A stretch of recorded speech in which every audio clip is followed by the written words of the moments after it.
afuera, se concentren más afuera y entran nomás a la clase. ¿Sí? Como les he dicho, si en 45 minutos no les entran, ya no alcanzamos. ¿Está bien? Ya. Y ya nadie nos falta. Apagaremos aquí. Es amplio el laboratorio de reumatología, pero me he enfocado, digamos, a lo que más se usa, lo que más pedimos, o lo que más interpretamos en reumatología. ¿Qué cosas están? Pues, pasa esto.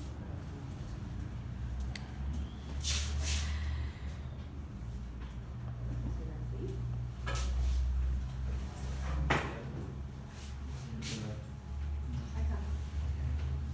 El BES-PCR, ¿no? El BES-PCR son los dos reactantes de fase aguda más solicitados en reumatología que nos van a indicar un proceso inflamatorio o un proceso infeccioso. Pero ¿de dónde vienen estos? El BES-PCR. La proteína se reactiva, no es una proteína que se activa a nivel hepático, ¿ya? En respuesta a un proceso inflamatorio y a ciertas citoquinas. ¿Qué citoquinas? Principalmente la interleuquina 1, interleuquina 6, los TNF-alfa. ¿Estos en qué enfermedades están activos? En el lupus, en la artritis reumatoidea y en todas las enfermedades autoinmunes. La capacidad o la activación de la PCR es rápida, ¿no? Aumenta a pocas horas del inicio de la respuesta inflamatoria y cae también rápidamente cuando se le da un tratamiento adecuado, ¿sí? La magnitud de la inflamación está en relación a la concentración de una PCR. Si tenemos una PCR alta, quiere decir que el paciente está activo, ¿sí? No está influenciado tanto por el sexo, la edad, ni las proteínas plasmáticas. Este es un laboratorio relativamente un poco más costoso que la velocidad de electrosedimentación, ¿no? La velocidad de electrosedimentación es con la que los hematíes caen, ¿no? Por influencia de la gravedad se los pone en una pipeta, en un tubito, en un microtubo, y esto se mide la velocidad en que electrosedimentan los glóbulos rojos, ¿sí? La cantidad de fibrinógeno en la sangre se correlaciona directamente con la velocidad de electrosedimentación. El fibrinógeno también es un reactante de fase aguda. Se eleva en condiciones que elevan el fibrinógeno, ¿no? Puede ser en procesos fisiológicos como el embarazo, la diabetes, una insuficiencia renal, enfermedades cardíacas o algunos procesos malignos, ¿no? Existen valores de referencia. Todo en este caso sí depende del laboratorio. Hay algunos que dicen velocidad de electrosedimentación de 10, otros tienen el parámetro de 20, ¿no? Y está influenciado por la edad, sí. Por ejemplo, en personas mayores de 60 años, en los varones se divide la edad dividido entre 2. O sea, si una persona tiene 70 años más 10 sería, 70 años dividido entre 2 sería 35. Entonces, para un hombre de 70 años, su velocidad de electrosedimentación esperada es 35 normal. En cambio, en la mujer se le suma la edad más 10 dividido entre 2. Si tiene 70 años, más 10, 80 dividido entre 2, 40. Entonces, 40 es la electrosedimentación para una mujer normal. ¿Sí? Hay algunas condiciones en las cuales va a estar elevado la velocidad de electrosedimentación.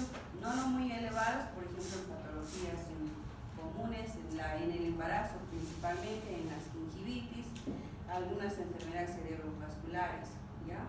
Moderadamente elevado, entre 1 a 10 miligramos en procesos malignos, ¿no? Pancreatitis, infecciones, bronquitis, ¿sí? Y muy elevado, va a estar elevado en un proceso agudo bacteriano, ¿sí? O un trauma o la activación de una vasculitis. En cambio, la electrosedimentación va a estar ligeramente elevado en la anemia, hipercolesterolemia, ¿no? En el sexo femenino, en embarazadas, en personas adultas, ¿no? En las enfermedades, digamos, menos inflamatorias. Pero sí va a estar elevado cuando algún proceso anormal a nivel de la sangre, ¿no? Hay cambios morfológicos a nivel celular, en estreptosis, acantosis, no sé qué, en procesos leucocitarios, ¿no? En la policidemia, en alteraciones más que todo celulares. ¿Ya? Otro proceso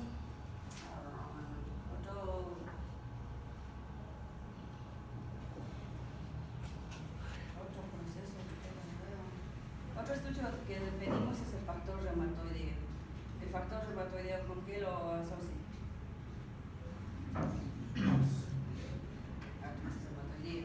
¿No? ¿De dónde viene el factor reumatoideo? El factor reumatoideo se relaciona o viene de la porción FC de la inmunoglobulina IG, ¿ya? Por eso es que no mucho se toma el látex en reumatología. El látex se eleva en muchas cosas. El factor reumatoideo ya va inclinado a las inmunoglobulinas. Generalmente pueden ser también inmunoglobulinas IgG, IgA, IgM también. La identificación y caracterización del factor reumatoideo es un cuerpo que fue la primera evidencia que se ha ido estudiando para hacer el diagnóstico de artritis reumatoidea, ¿no? Pero la sensibilidad es de un 70-80% y una especificidad de 75-82%, ¿no? Es un factor de pronóstico al momento del diagnóstico, o sea, si tiene el paciente positivo, el pronóstico también va a ser malo. 20-30% de los pacientes con artritis reumatoidea pueden tener un factor reumatoideo negativo, ¿no? Es lo que llamamos la artritis seronegativas, ¿sí? Pueden tener la clínica, las manifestaciones típicas de una artritis reumatoidea y tener el factor reumatoideo negativo. Pero hay condiciones en las cuales está elevado o está presente el factor reumatoideo. Si bien el artritis reumatoidea está presente en un 50-90%, también está presente en el lupus eritematoso sistémico hasta en un 35%. En el Sjögren también está presente el factor reumatoideo, puede llegar hasta un 95%, ¿no? En la esclerosis sistémica también está presente el factor reumatoideo. En la polimiositis también, las crioglobulinemias está presente, ¿no? En la enfermedad mixta del tejido conectivo también está presente, ya en relación a frecuencias es menor, ¿no? Otros procesos neurológicos, ¿no? Por ejemplo, en una angeitis, infecciones bacterianas, en hepatitis, en tuberculosis, sífilis, el factor reumatoideo también está presente, o sea, en procesos infecciosos también se activa, ¿sí? En procesos en enfermedades pulmonares, en la sarcoidosis, en la enfermedad pulmonar intersticial, en la silicosis, ¿no? Y en otras enfermedades se activa el factor reumatoideo. O sea, el factor reumatoideo no es específicamente para artritis reumatoideas, ¿no? Aunque sea un 90%. El que sí tiene alta sensibilidad, especificidad para la artritis reumatoidea es el antipéptido citrulinado, el anti-CSP, ¿sí?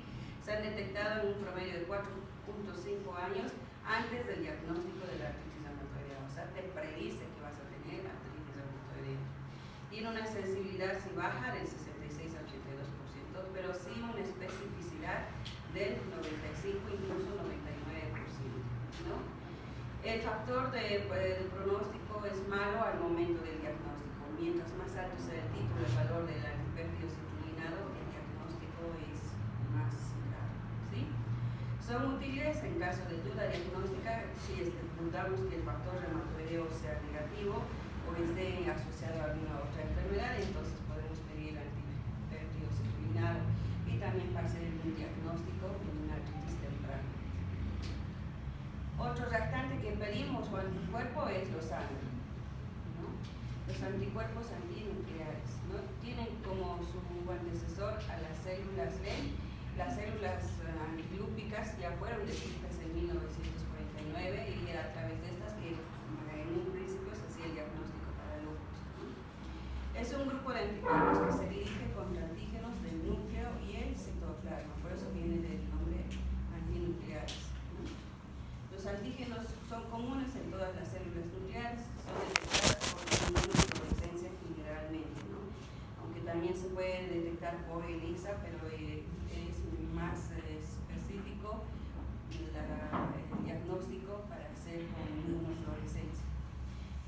usan células humanas tipo HER2, ¿no? Son células epiteliales humanas que son derivadas del carcinoma laringio.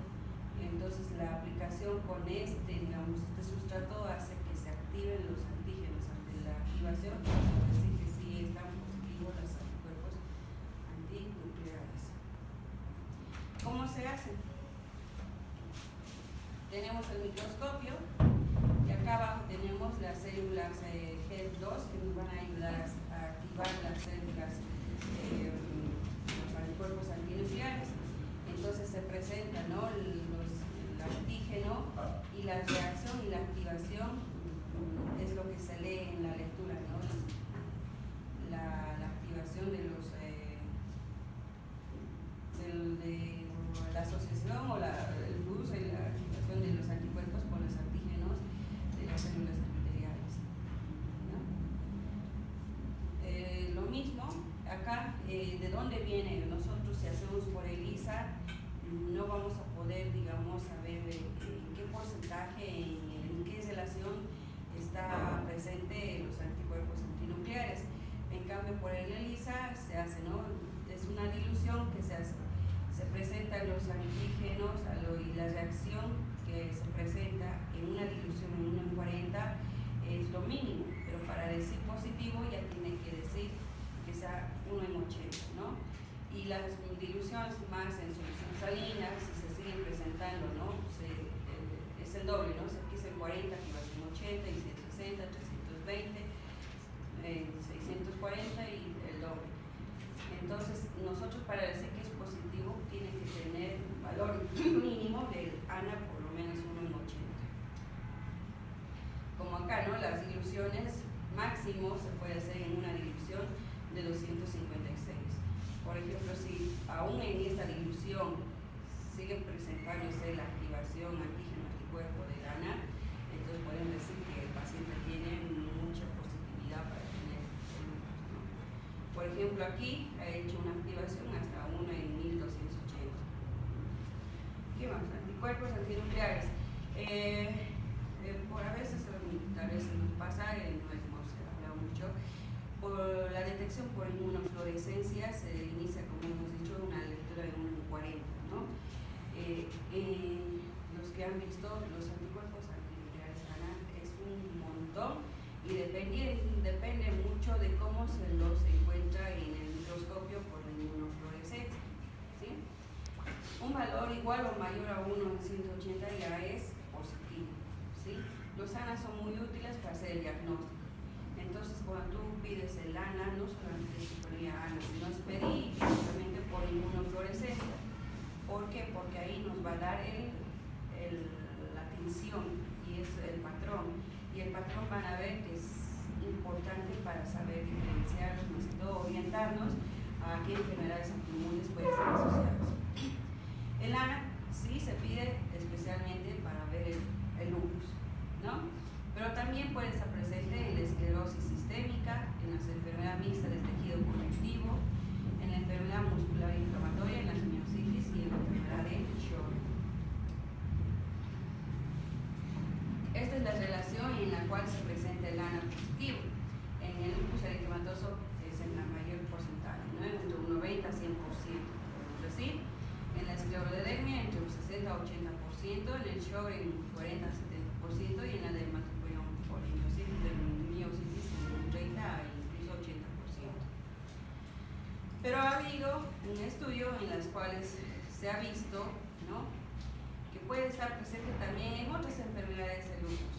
Ya hemos dicho 90%, principalmente escleroderma, Sjögren, miositis, incluso en el fenómeno de Raynaud aislado, después en el lupus subagudos, subcutáneos, en hepatopatías, hepatitis, ¿no? Pero vean en este grupo de pacientes, ¿no?, se ha visto que el ANA puede ser positivo incluso en personas sanas. ¿Qué quiere decir eso? Que no necesariamente tengo que tener, o si tengo el ANA positivo, no es que tenga lupus, ¿no? Por eso incluso dicen, ¿no?, 1 en 40 puede estar positivo entre un 20 a 30%. 1 en 80, o sea, 1 en 80 ya nosotros decimos que es positivo. Y puede estar presente en un 10 a 12% de la población. Y a títulos más altos, 1 en 160, incluso en un 5% de la población, ¿no? Si yo ya veo esto, que el paciente tiene 1 en 160 y no tiene clínica, no lo vamos a empezar el tratamiento, ¿no? O sea, por más que tenga un título alto, no hay clínica, siempre hay que asociar las dos cosas, laboratorio y clínica. ¿A qué nos referimos en la inmunofluorescencia? A esto, a la adquisición, ¿no? Ahorita están teñidos, ¿no? Lo que son los núcleos de las células, ¿sí? Y a esto nos referimos a la forma de adquisición que capta la célula, el núcleo, para poderlo denominar diferentes patrones. Por ejemplo, el patrón homogéneo, ¿no? Donde se pinta homogéneamente todo el núcleo. Podemos decir que es típicamente para lupus, ¿sí? Se puede también encontrar en otras entidades, en títulos menores, sí. El patrón periférico, quiere decir que se tiñe la periferia del núcleo, ¿no? El patrón periférico también es casi exclusivo del lupus. O sea, si te encontramos un ANA que te dice patrón homogéneo periférico, es lupus, ¿ya? Pero si nos viene un patrón nucleolar, ¿no? Donde se pinta el nucleolo, se asocia a la esclerosis sistémica. Entonces ahí ya nos damos cuenta, ¿no? Que el ANA no solamente es para el lupus, sino dependiendo al patrón, nos va a orientar a una enfermedad. Entonces, patrón nucleolar es esclerosis sistémica. El patrón anticentromérico, ¿no? Como planteado en la esclerosis sistémica, pero el que es la variante limitada, ¿no? El que está asociado al síndrome de Krebs, que es Krebs, calcinosis, fenómeno Raynaud, esofagitis, ese de qué, sclerodermia y de la criptasis, ¿no? Entonces, si es anticentromérico, está en relación a la esclerosis limitada. Los anticuerpos contra antígenos extraíbles del núcleo, aquí están los famosos ENAs, ¿no? Cuando uno quiere pedir, yo qué sé, para polimiositis, ¿qué pedimos? El antijo. Pero el antijo está dentro de qué? Dentro de los ENAs, ¿no? No se pide, bueno, si quieres ahorrar un poco de dinero, sí, pero se piden, digamos, ENAs, ¿no? Y dentro de las ENAs están todos estos anticuerpos. Está el anti-RO, que es típicamente, principalmente para SHOI y también puede estar para lupus. El anti-LA, lo mismo. El anti-SMIT, que es altamente específico para el lupus.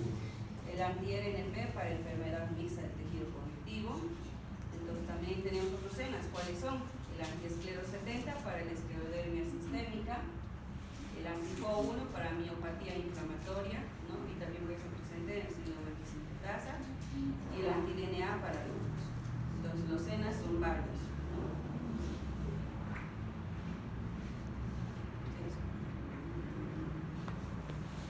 ¿Por qué se los denomina anti-ENAs o de dónde viene su denominación? ¿No? Algunos vienen del nombre del paciente que se los ha asociado, ¿no? El SM, asociación a SMIT, ROLA, del Sjögren, ¿no? O también se los asocia con las patologías. SS quiere decir Sjögren, no va a ser variante A, variante B. O dependiendo de la estructura química, ¿no? Aquí el anti-DNA es del ADN bicatenario nativo, ¿no? Aquí tomamos el bicatenario, no el simple. O de las partículas donde los antígenos se encontraron. Por ejemplo, aquí se los ha encontrado en la unidad USM del RDP. De ahí vienen sus nombres, ¿no?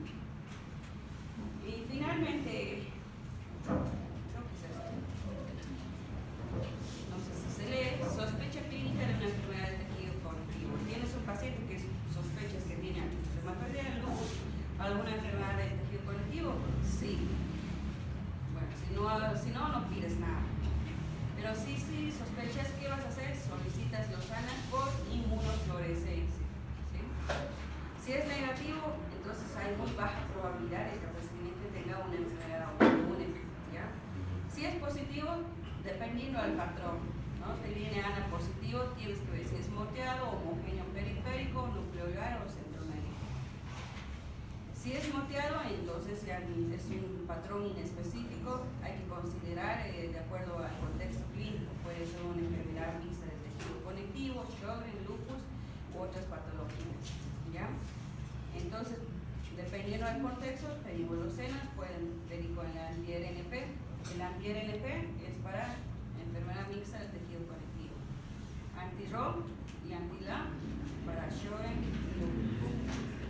Anti-SMID para lupus, ¿no? ¿Qué más? Si tienes homogéneo patrón periférico, no hay más, es lupus, ¿sí? Puedes pedir el anti-DNA para ver compromiso renal, entonces no hay más lupus, y aquí sí pedimos la actividad de la enfermedad, ¿no? El C3, C4. Si es positivo y que es nucleolar el patrón, podemos ver dos cosas, ¿no? Es una esclerodermia. ¿Qué tipo de esclerodermia? Entonces vemos.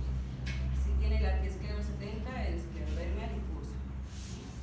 Si es centromérico, el positivo centromérico, entonces pedimos esto en asociación más que todo con la esclerodermia limitada.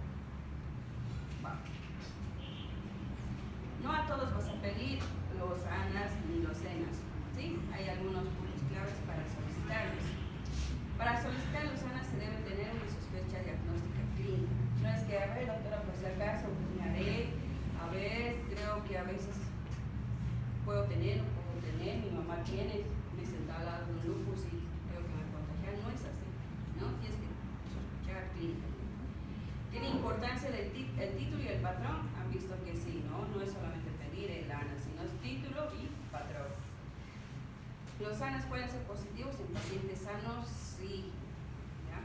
Incluso hay una guía en las cuales los ANAS te vienen como AC11, AC12, AC4, ¿no? Y hay un AC20 que está positivo en personas sanas, ¿ya? Son un excelente test de tamizaje, sí, porque tienen una alta sensibilidad, ¿ya? No vale la pena repetirlos como seguimiento, o sea, es como tu tatuaje, no es que, a ver, veremos si tus ANAS siguen positivos, si tu enfermedad está activa o no, para ver la actividad de la enfermedad, para ver si está mejorando o empeorando, se pide C3, C4, no repetimos los ANAS, ¿sí? Unos ANAS positivos deben ser seguidos de una prueba de búsqueda de otros anticuerpos específicos como los ENAS, ¿no? Si me sale ANA positivo con patrón centromérico, confirmaré eso si no es una esclerodermia, ¿no? Bueno, después, ¿qué estudios no pedimos tan frecuentemente en reumatología? ¿No? A veces gamografía para ver si tengo osteoporosis. No. Esto es para más que todo en oncología, para ver si hay hipercaptación de ciertas zonas, ¿ya? El ácido tampoco se lo pide de rutina, muchas veces, incluso hay algunos, ustedes han pasado con mucha. Hay algunos que lo piden de rutina, tengo 50, 60 años, ay, veremos tu ácido, ¿cuánto está? Para el colmo le sales positivo y lo peor es que te pone más bien en conflictos y te viene, pero tengo un ácido elevado, doctora, ¿no será que tengo fiebre reumática a mis 60 años? No. Entonces el ácido tiene sus indicaciones en menos de 18 años, no más de eso, ¿sí? Y al menos que tengas la clínica de una fiebre reumática, ahí vas a pedir el ácido. Y el ácido úrico, ¿no? El ácido úrico generalmente uno también lo pide de rutina, ¿no? En niños lo pide, ¿no? Al menos que tenga una patología destructiva, patrón destructivo celular, yo que sé, una enfermedad mieloproliferativa, donde hay bastante destrucción celular, se puede pedir el ácido úrico, pero de rutina no. Si tengo sospechas de que el paciente tiene gota, ahí recién pediré, pero no se pide